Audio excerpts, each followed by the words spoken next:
Ladies and gentlemen, welcome to the Naval War College graduation ceremony. I'm Captain Ray Kelladai, the Dean of Students, and I'll be serving as the MC here today. You're welcome to take photographs at any time throughout the ceremony, but we do have official photographers taking candid shots, as well as your graduate receiving their diploma. And those photos will be uploaded as soon as we can this afternoon on our Flickr site, which if you go to the inside back cover of your program, it's the link down there that says flickr.com, etc. At this time, I'd ask you all to put your phones on silence or vibrate or whatever. I'm sure we all love Carly Rae Jepsen and her songs, but we don't want to hear that ringtone during the middle of the ceremony. I do, at least. Anyway, thank you. We're going to have the student procession start in one moment. Let's please stay seated. And on that note, band, over to you.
Ladies and gentlemen, please rise and remain standing for the arrival of the official party, the national anthem, and the invocation.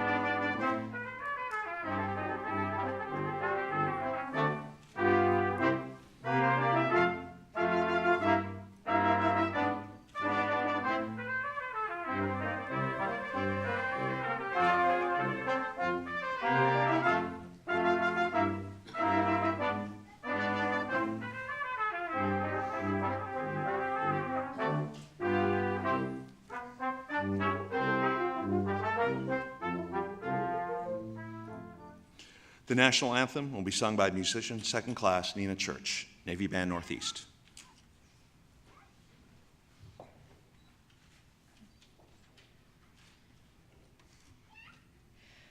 Oh, say, can you see by the so proudly we'd hailed at the twilight's last gleaming, whose broad stripes and bright stars through the perilous fight o'er the ramparts we'd watched were so gallantly streaming, and the rocket's red glare, the bombs bursting in air, gave proof through the night that our flag was still there. Oh, say does that star-spangled banner yet wave o'er the land of the free and the home of the brave?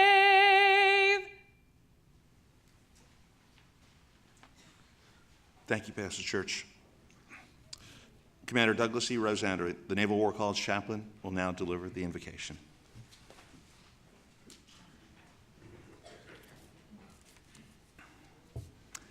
Let us pray. From the Psalms, Lord, you have been our dwelling place throughout all generations.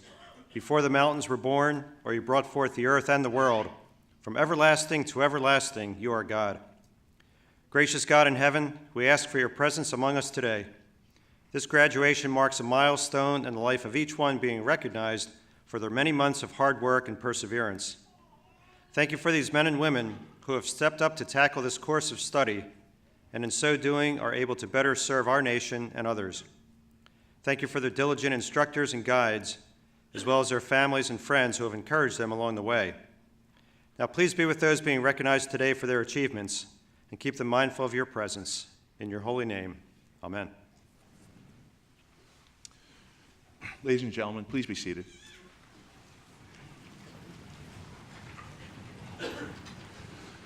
It gives me great pleasure today to introduce the members of our official party.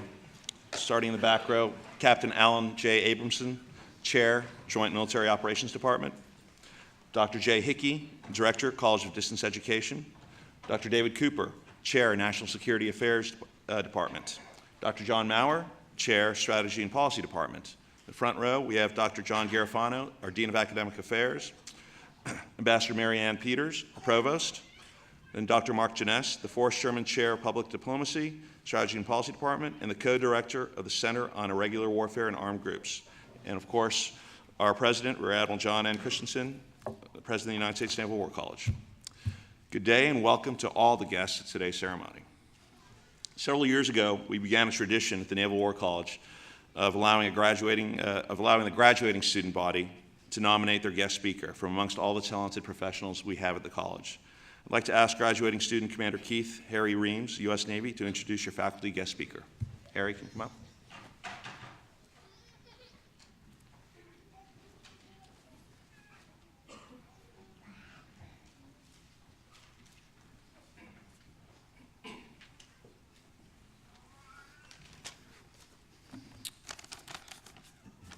Good afternoon, everyone.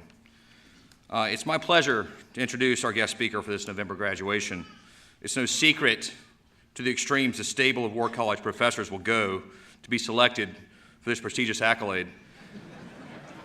realizing they get another opportunity to wear that fabulous gown and the extra $22 bonus that makes this brass ring they can't resist. Though a famous quote from the seminal movie Highlander comes to mind, there can be only one. Our entire class had the privilege to be the audience for a strategy and policy lecture on strategic communications. A few got the special opportunity to be part of a seminar, while others were students in a small armed groups elective. Regardless of the venue, we each left with a better understanding of the topic and a deeper respect for his breadth of knowledge. Often, the kernel of insight was lightly coated with a layer of cynicism and a generous touch of sarcasm. As one of his students, I would have it no other way. His disarming smile and cheery disposition are juxtaposed by sharp wit and keen perception. A most memorable learning point came when he challenged the long-standing primary goal of counterinsurgency, and I paraphrase, "It's not necessarily the goal to win the hearts and minds, it's merely to make the people dislike the opponent more than they dislike you." Congratulations, sir.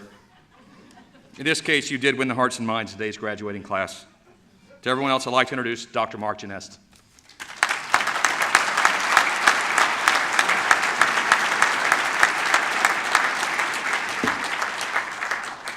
$22, woohoo, doubling my pay.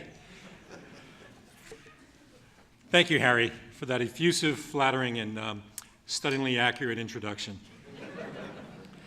I'd like to thank Admiral Christensen, Ambassador Peters, distinguished guests, esteemed colleagues, proud family members, and most importantly, you students for affording me the honor of speaking at your graduation ceremony.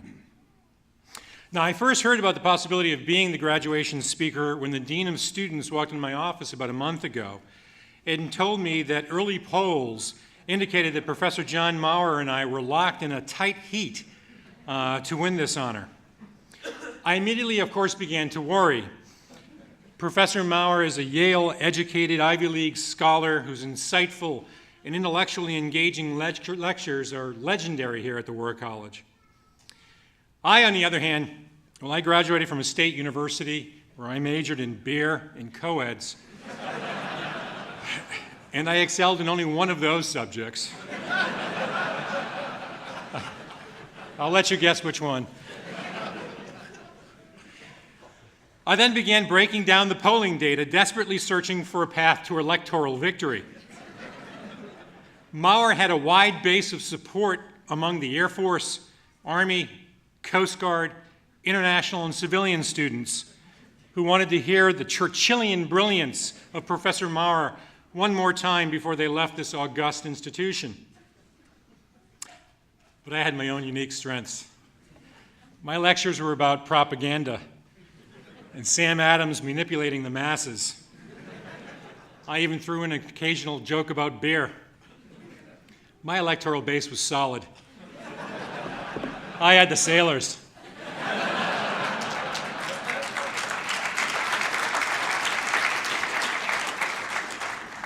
The biggest challenge was getting the Marines to learn how to spell Genest.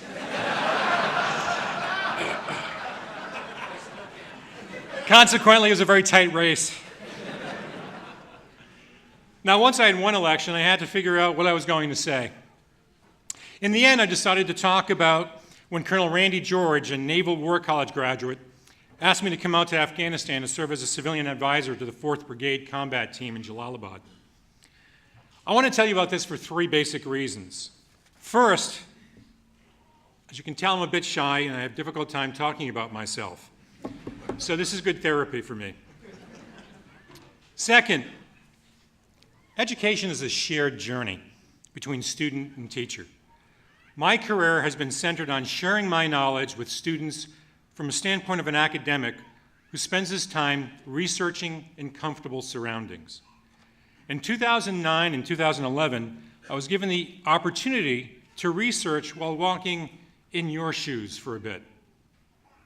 I have often said that one of the truly wonderful things about being a professor at the Naval War College is that I learn more from my extraordinary students than they learn from me. Okay, this year not so much. But generally, it's really true.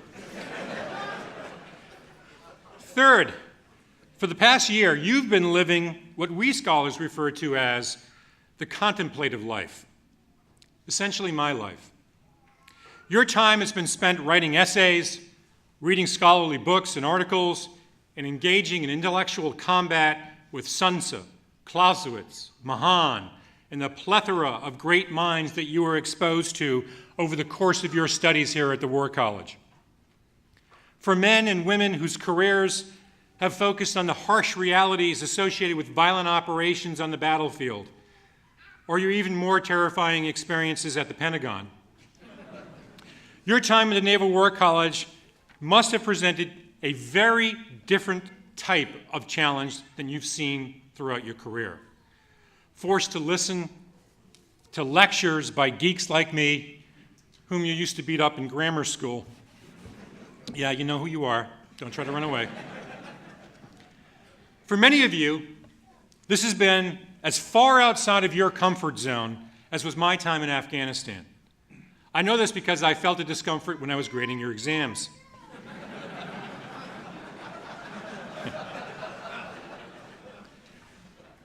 So what insights can I possibly share with you regarding my relatively brief excursions in Afghanistan? First and foremost, Clausewitz tells us that no degree of academic study can possibly supplant the knowledge acquired from actually experiencing the battlefield. This is certainly true. I had no idea how tough it would be to cope with the grueling 18-hour workdays, the searing 120-degree heat of summer in Afghanistan, compounded by 80 pounds of protected body armor while living under the ever-present threat of confronting my own mortality. Yet curiously, I was more prepared for this than I thought. After all, I had been educated on the mean streets of Newport. I had actually read books, and to top it off, I had even been going to the gym at least once a week for the past 2 months. Hey, a body like this isn't built on Twinkies alone, you know. But looking back, I should have read the subtle clues given to me at the outset by Colonel George, who convinced me to spend my summer vacation in the friendly confines of Fob Fenty. He said, and I quote, "Mark, I brought you here for your mind, not your body." Now, I had used that line many times in college.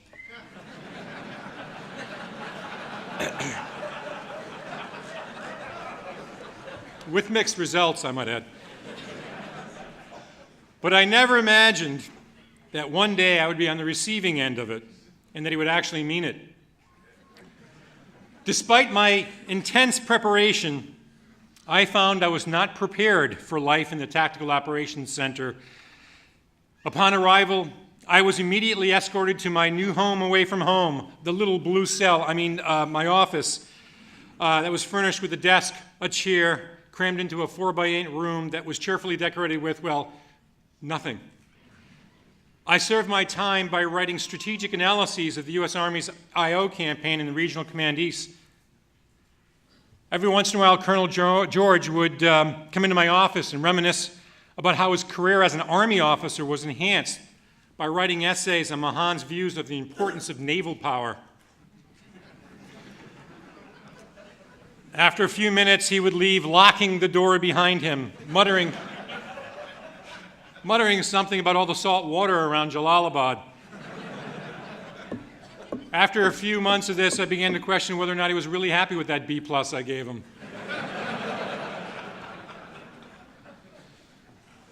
Anyway, I got the opportunity to venture forth outside the gates to visit the vast array of acronyms that we constructed around Afghanistan, the PRTs, the FOBs, the COPs, that have come to symbolize our efforts to provide security and restore hope to the Afghan people.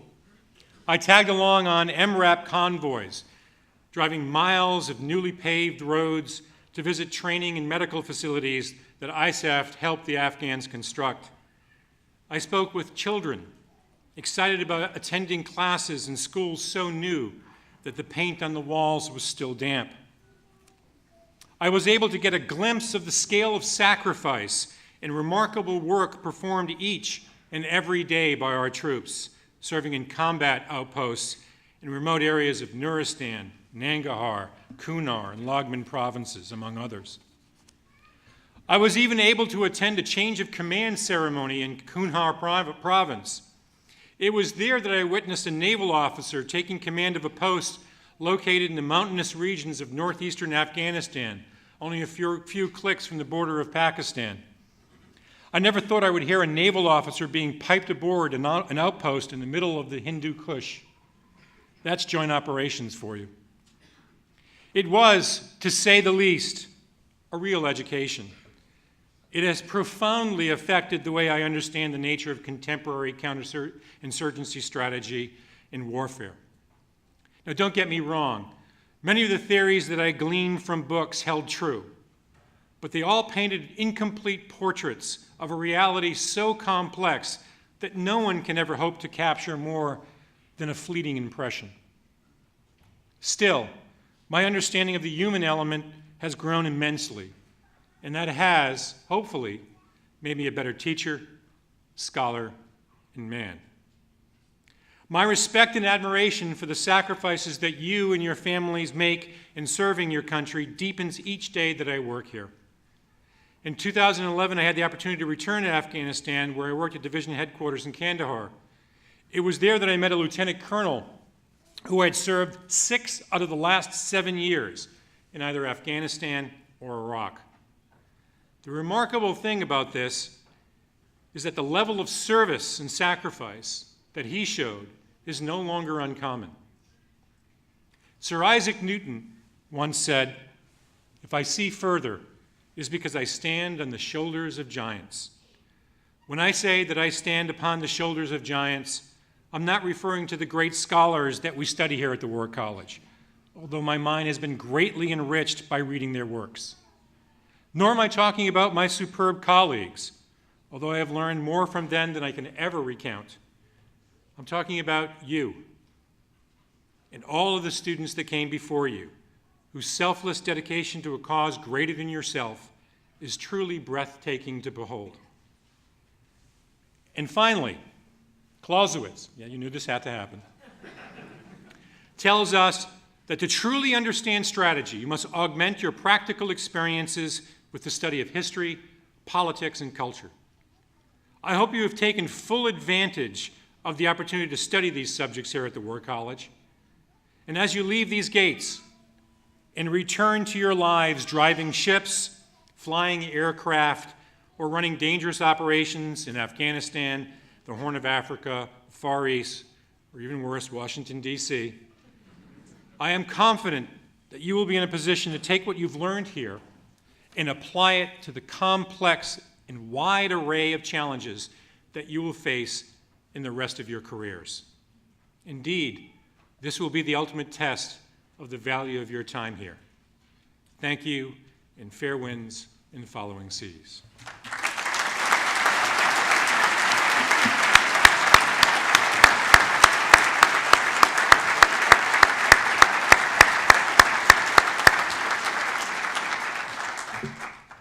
Dr. Janess, on behalf of the students, staff, and faculty, thank you for your comments and, of course, your ongoing contributions to our great institution. For each graduating class, one student is selected for recognition as the President's Honor Graduate. This award is presented to the student who best displays the high standards of academic performance, Naval War College activities, participation in civic and community service, and the promotion of military services in the public interest. For the College of Naval Command and Staff, the honor graduate for the November 2012 graduating class is Lieutenant Commander Danielle Lukic, United States Navy. And for the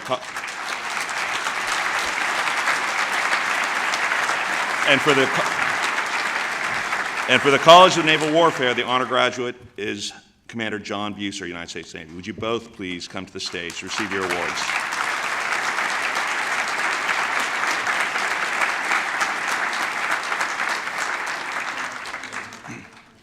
Thanks to the Naval War College Foundation, your two classes are the first to receive a Weems and Plath brass compass in a mahogany box. The compass is engraved with the award, their name, and today's date. Their names will also be put on a perpetual plaque here at the War College listing all the past honor graduates.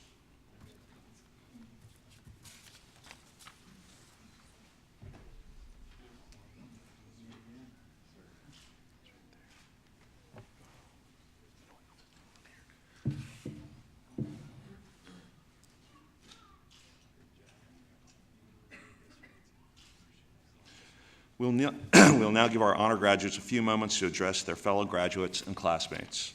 Lieutenant Commander Lukic, you're up. So I want to thank you all for this distinction. I have to admit, when I started War College, I was primarily interested in getting a break and a great year in Newport. And like most of my classmates, we've been running pretty hard the last few years, lots of deployments and time away, and this has been a great experience to just get some personal rest. So thank you for that. But what I didn't quite understand last October when we started this course of study was the amount of reflection that we would get while we're here, and the tools the War College would provide us to kind of understand the last half of our career and where we're going for our next career and what we're going to be when we get there. So thank you, War College, for both the rest and the time to reflect. And I think Admiral Stephen Luce would be quite pleased with this, because when he made his guest appearance here last August at the convocation, he reminded us of a speech that he gave in 1903 when he said, "As in art, war is governed by rules which vary from age to age. Art, it has been well said, may be learned, but it cannot be taught. This is particularly true of the art of war. It cannot be taught, excepting insofar as one may teach oneself, and it is to offer to every officer the opportunity of teaching himself or herself that the college doors are open." So thank you.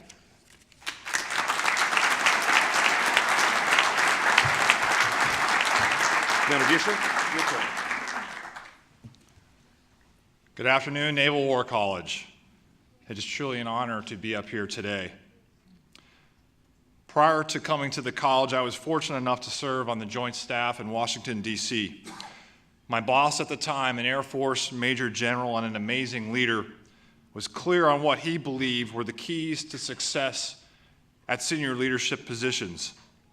His 3 tenets of success were these. 1, think like your boss's boss. Think strategically. 2, be creative. Look at problems through as many different perspectives as possible. And 3, throughout your time, build relationships of trust with those you interact with. Well, I was still a lieutenant commander at the time, working in the Pentagon, and for those of you who have worked at the Pentagon will appreciate this. I had bigger problems to worry about than strategic thought. I had to make coffee for the entire staff.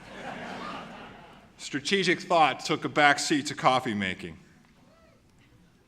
In all seriousness, though, I probably had an inkling the General's comments were insightful in some way, but at the time, I was not able to fully appreciate how those dots were connected. So fast forward to my time at the Naval War College, my experience here connected those dots. I now understand how spot on the General's advice really was. Think strategically, be creative, build relationships of trust. Whether studying leadership, history, or operational art, the War College curriculum teaches us leaders who can consistently outthink and out-innovate their adversaries usually win. And while I wholeheartedly believe this, strategic thought and creativity are useless without the foundational relationships of trust that allow these thoughts and ideas to flourish. And this, to me, is the most powerful aspect of the War College experience. The War College provides us with the opportunity to build bonds of trust and friendship with a diverse set of leaders, men and women, many of whom will depart the college and go on to positions of influence within their respective service or agency. Many may even achieve the ultimate dream job, to become president of the Naval War College and live in that house over there. To be clear, the bonds built here at the college are meaningful and they are lasting. So to summarize, I'd like to borrow a line from Admiral Christensen. He likes to say, the beauty of the War College is that it gives you all these great books to read and the time to read them. To that I would add, the beauty of the War College is that it brings together a wonderful set of diverse leaders and gives us time to get to know them. And for that opportunity, I am grateful. Thank you very much.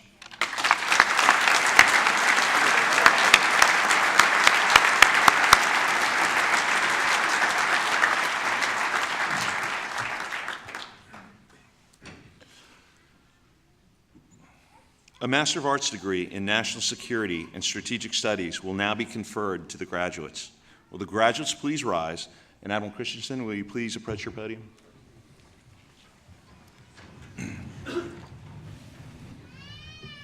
Admiral, I have the honor to present the November graduates of the Naval War College candidates for the Master of Arts in National Security and Strategic Studies. They have been thoroughly examined and approved by the faculty. Thank you, Dean. By the power vested in me by the Secretary of the Navy, the accreditation of the New England Association of Schools and Colleges, and the Chairman of the Joint Chiefs of Staff, I confer upon you the appropriate degrees and diplomas. Ladies and gentlemen, please join me in saluting with our applause the November graduates of the United States Naval War College.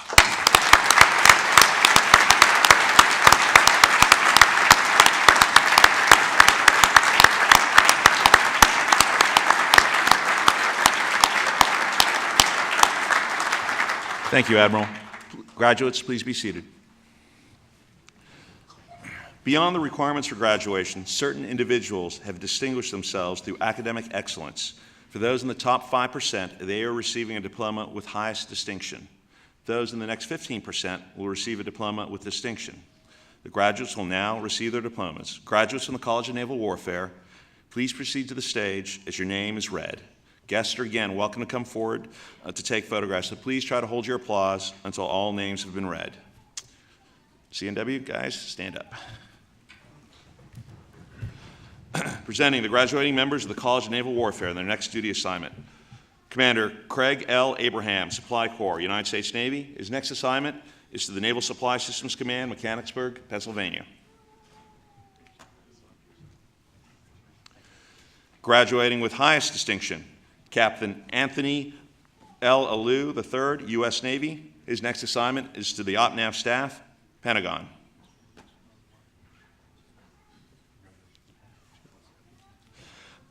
Commander Charles A. Arman, United States Navy. His next assignment is to the Naval War College.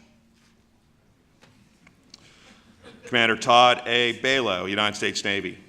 His next assignment is to the United States Strategic Command, Omaha, Nebraska. Commander Walter Bonilla, United States Navy. He's en route to the Center for Surface Combat Systems, Dahlgren, Virginia. Graduating with highest distinction, Commander John Peter Buser, United States Navy. He's en route to command the Warlocks of Scientific Development Squadron 1, VXS-1, Patuxent River, Maryland. Commander Ryan C. Seck, United States Navy. He is en route to the OPNAV staff, Pentagon. Graduating with distinction, Commander Colin W. Chin, United States Navy. He too is en route to the OPNAV staff, Pentagon. Commander John Christensen, United States Navy. He's en route to command the Navy Operational Support Center in San Jose, California. Commander Tyson D. Doe, United States Navy. He's en route to command Naval Reserve Expeditionary Port Unit 101, Quincy, Massachusetts.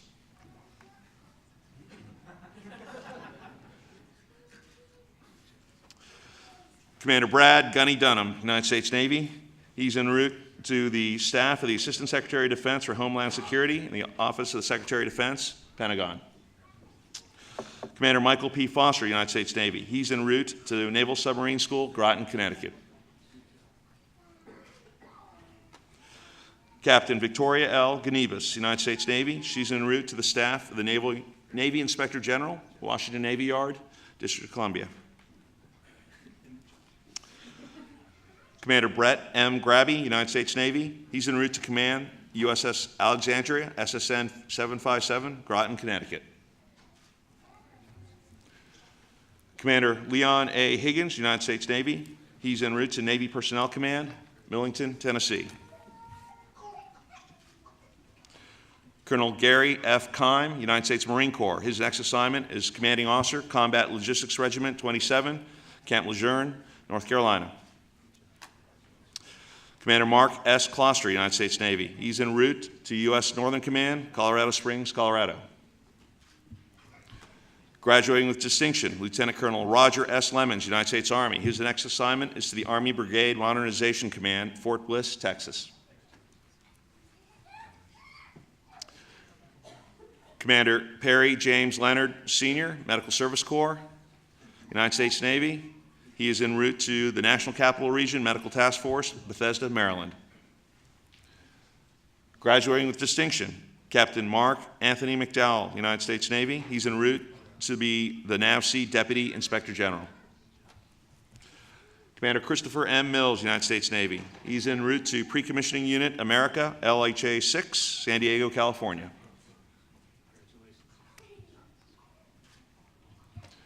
Captain Patrick R. Mueller, United States Navy. He's en route to U.S. Forces Japan, Yokota Air Force Base, Japan. Commander John Joseph Podlowski, United States Navy. He's en route to Commander U.S. 6th Fleet, Naples, Italy. Graduating with distinction, Commander Paul E. Rasmussen, United States Navy. His next assignment is a teacher at the Naval War College.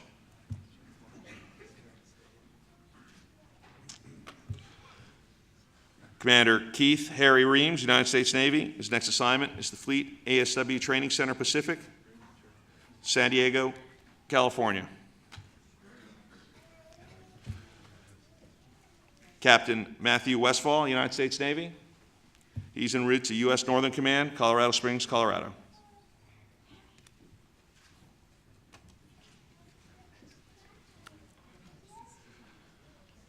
Graduates of the College of Naval Command and Staff, will you please rise? Oh, did I miss somebody? Michael McVeigh. Did we miss him? Where is he? Did he not come up? Is he standing over there? I'm sorry, Bomber. He's here, sir. I believe it. I got so carried away. I apologize. Commander Michael T. McVeigh. Commander Michael Todd Bomber McVeigh, U.S. All right, the truth is he's the anchor man, so he had to go last. Now, that's not actually true. Bombers en route to U.S. Central Command, MacDill Air Force Base, Florida. I'm sorry, Bomber. All right. On that note, will the College of Naval Command and Staff graduates, will you please rise and proceed to the stage? Again, guests are welcome to come forward and take photographs. Stay in alphabetical order this time, and I promise to get this right. Okay. Starting with Lieutenant Commander Eric J. Alderman, United States Navy. He's en route to the Fighting Omars of Fighter Squadron Composite 12, VFC 12, NAS Oceana, Virginia. Lieutenant Commander Stephen N. Sweeney, U.S. Navy. He's en route to U.S. Joint Forces Command, Suffolk, Virginia. Lieutenant Commander Jeffrey Warren Benson, United States Navy. He is serving with the CNO Strategic Studies Group here in Newport, Rhode Island. Lieutenant Commander R. Wade Blizzard, United States Navy. He's en route to NORAD headquarters, Colorado Springs, Colorado.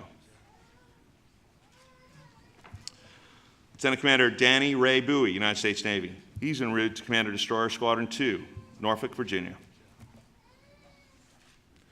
Lieutenant Commander Brian G. Cable, United States Navy. He's en route to Pre-Commissioning Unit America, LHA 6, San Diego, California.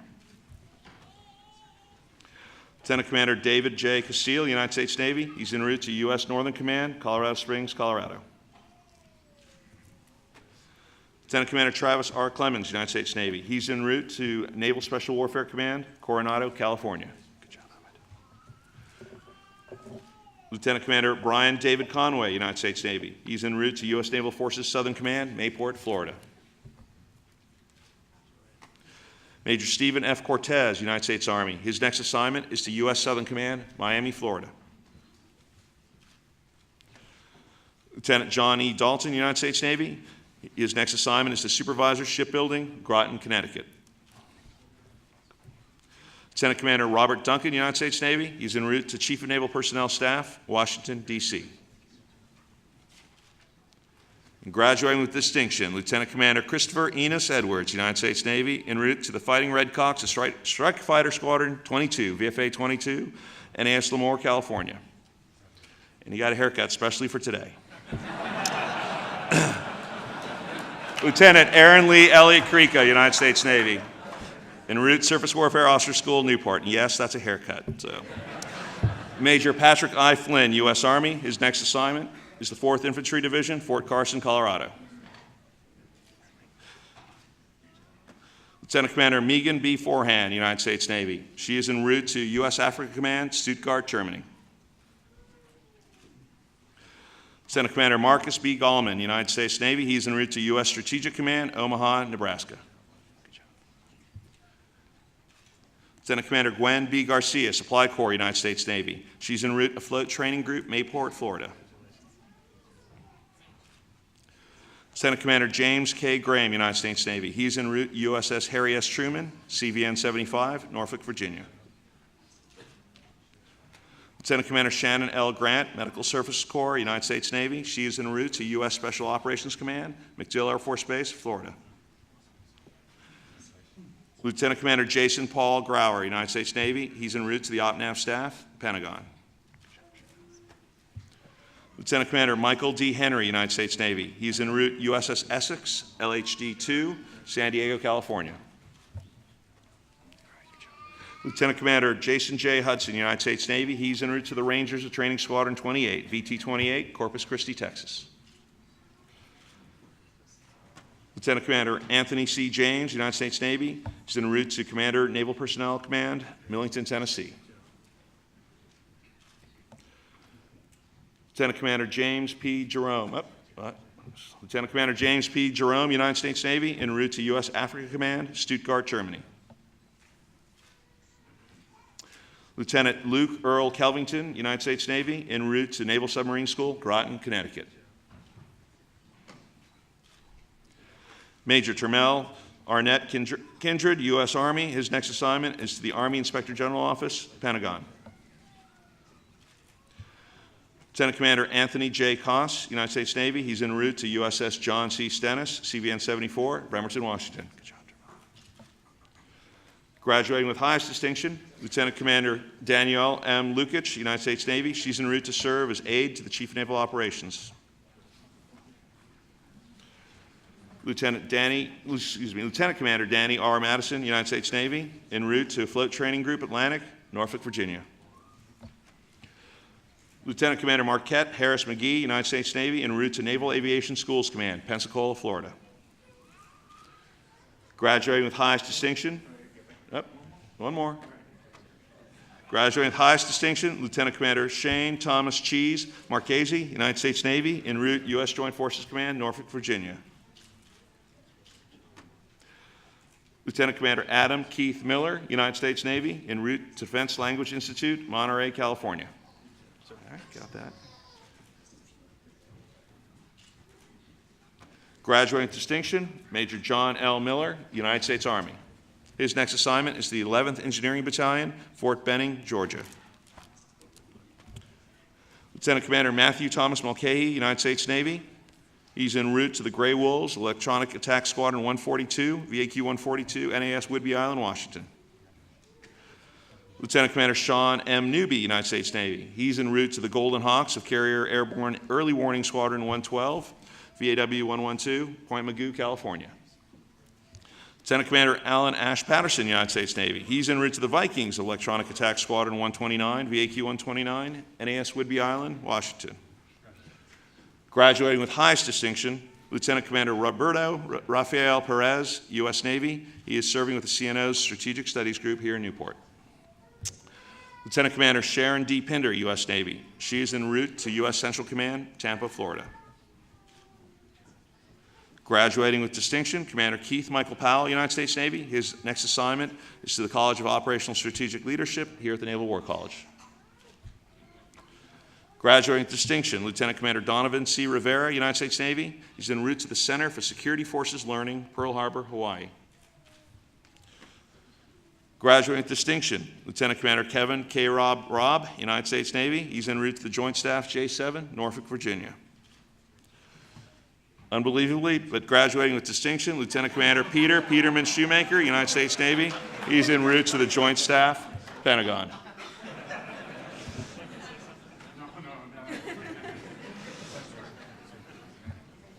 Lieutenant Commander John W. Schoen, U.S. Navy. He's en route to the U.S. Naval Forces, Korea, Seoul, Korea. Lieutenant Commander Michelle A. Simmons, Supply Corps, U.S. Navy. She's en route to the Naval Supply Corps School here in Newport. Lieutenant Commander Brian Brims Sims, United States Navy. His next assignment is here to the Naval War College. Lieutenant Richard D. Sly, United States Navy. His next assignment is the Surface Warfare Officer School in Newport. Lieutenant Commander Craig E. Spear, United States Navy. He is en route to Naval Support Activity, Lakehurst, New Jersey. Graduating with distinction, Lieutenant Commander Brett A. Stevenson, United States Navy, en route to the Joint Staff, Pentagon. Lieutenant Commander Michael E. Stone, United States Navy, en route to the Navy Expeditionary Combat Command, Virginia Beach, Virginia. Lieutenant Commander Brian P. Stromensky, United States Navy, en route to Tactical Control Squadron 12, Coronado, California. Lieutenant Commander John P. Sunderland, United States Navy, en route to the World Watchers of Fleet Air Reconnaissance Squadron 1, VQ-1, NAS Whidbey Island, Washington. Graduating with distinction, Major Lisa M. Terrio, United States Air Force. She is en route headquarters, United States Pacific Air Force, Hickam Air Force Base, Hawaii. Lieutenant Commander Nicholas A. Vandegreen, U.S. Navy, en route U.S. Strategic Command, Omaha, Nebraska. Lieutenant Commander Frank W. Vegarita, United States Navy. He is en route to the Defense Intelligence Agency, Washington, D.C. Lieutenant Commander John Trenton Westhoff, United States Navy. He's en route U.S. Transportation Command, Scott Air Force Base, Illinois. Lieutenant Commander Matthew J. Wolf, United States Navy. He's en route Joint Special Operations Command, Fort Bragg, North Carolina. And graduating with distinction, Lieutenant Commander Rafe K. Weisham, United States Navy. He's en route to the Gladiators of Strike Fighter Squadron 106, VFA 106, NAS Oceana, Virginia. And two graduates who are unable to be here today as they are required to report aboard their next command earlier this month. They are Major Christopher M. Brown, U.S. Army, whose assignment is to U.S. Army North, San Antonio, Texas, and Major Robert P. Quint, Jr., U.S. Army, whose assignment is Deputy Provost Marshal, Fort Bragg, North Carolina. Ladies and gentlemen, please join us in a round of applause for our graduates, honorees, and families.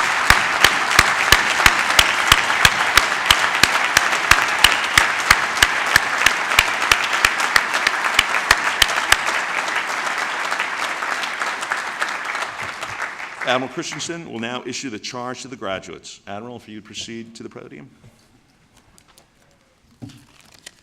Well, good afternoon. Great job. Congratulations. I want to start by thanking the band back there. 41 members strong, probably our best recruiters we have, Navy Band Northeast, of which Petty Officer Church, who sang the national anthem, was a part of that band. Thank you very much for being here and giving us this great ceremony.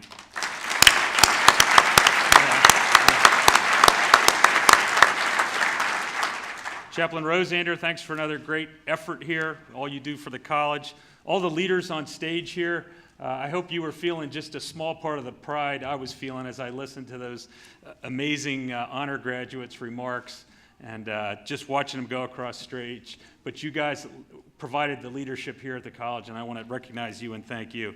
Dean Kelladai, great job on all the pronunciations. Not a perfect effort here today, but as always, done with great style and a big smile, and we are most fortunate and blessed to have you here leading our students. Thank you very much. Professor Genest, I wish you all could have stood there as I handed out the diplomas and listened to probably 32% of the graduates tell him how great his remarks were. I mean, you heard him.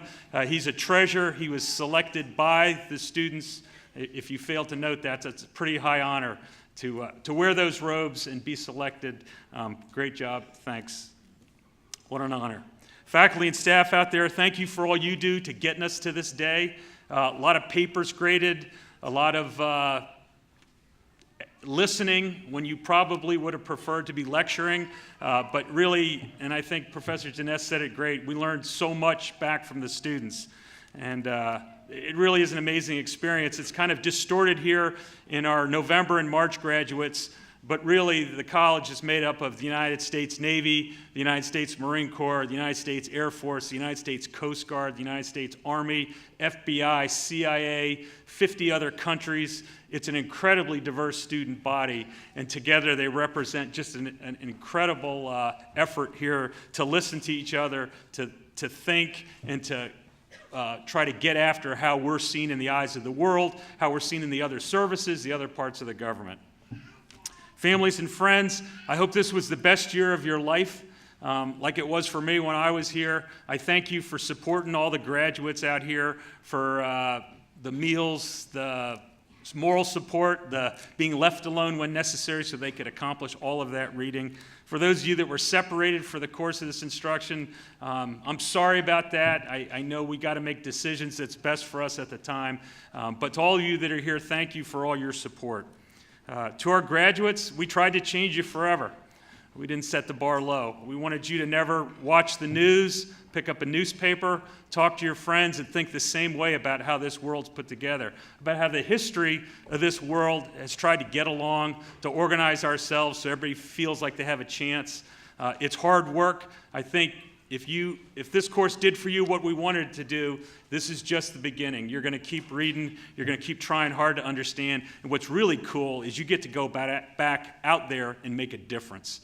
So you are now armed with the knowledge of the ages, from Thucydides through the most recent conflicts. You know how hard it is to get it right. Thank you. We hope for the rest of your long lives and your long careers that you think critically, that you become great listeners, that you seek out that diversity of opinion that hopefully you experienced firsthand in the classroom and on the stage here. If this year was good for you, please thank your family members. Please thank the faculty again. Please thank all the staff, the band, the chaplain, all the people that tried hard to make this a great year for you. And as a personal note, if this was a good year for you, please go out as you continue to lead and find the best and the brightest, the people you think that love what they do as much as you do, and send them back here. Tell them what an opportunity you think Newport represents. This is an amazing year. The country invested in you. They gave you an opportunity that very few people at your age and stage of life get, a year off to come here, to think, to recover, to read, to study, to share ideas. But to whom much is given, much is expected. And so it's just the beginning.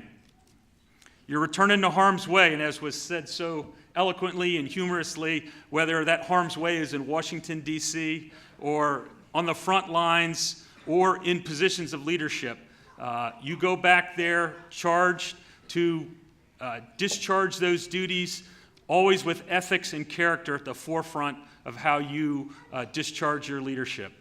We've tried hard to make your experience here begin with ethics, to be anchored in the middle by ethics, and to end with ethics.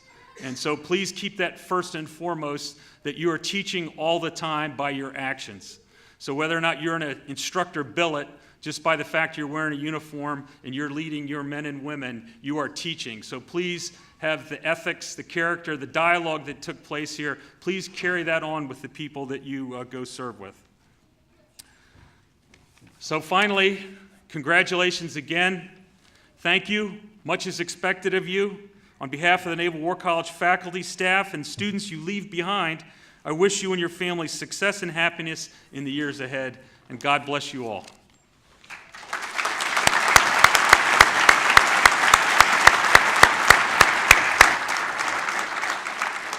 Thank you, Admiral. Chaplain Rosander will now deliver the benediction. Please stand.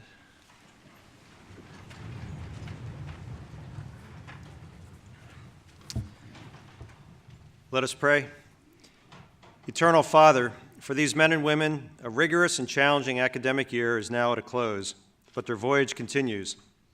As they go from here, serving on land, sea, or air, within our borders or without, may their knowledge, skills, wisdom, and friendships be fully utilized in maintaining peace and security. Enable them with honor, courage, and commitment in all things, and protect them as they serve, granting them safety and success. We also ask that you watch over those who serve today in harm's way. Please be near to their families and to those recovering from the effects of war. Now bless these men and women as they go forth to do great things. Thank you for the service they render to our great nation. And please be with them and their families as they depart for new destinations and challenges. Amen. This concludes the ceremony. Please remain standing for the departure of the official party.